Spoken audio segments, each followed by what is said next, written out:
Ngayon naman, pumunta tayo sa Cogmatic Constitution on the Divine Revelation, tinatawag nating Dei Verbum. Sacrosanctum Concilium ang nagbago ng pamamaraan ng ating pagsamba.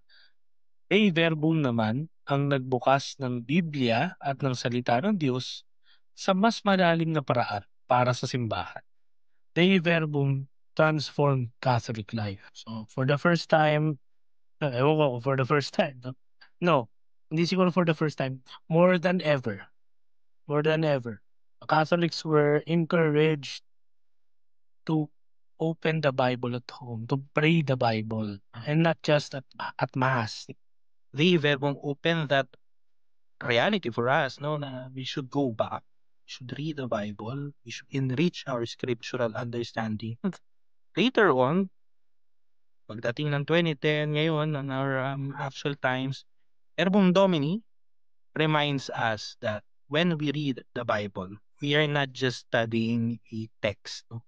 Hindi siya parang pagbasa ng Don Quixote o ng um, mga Shakespearean novels, no? O ng Noli Me Tangere. No? No, we are meeting with Christ, the living word.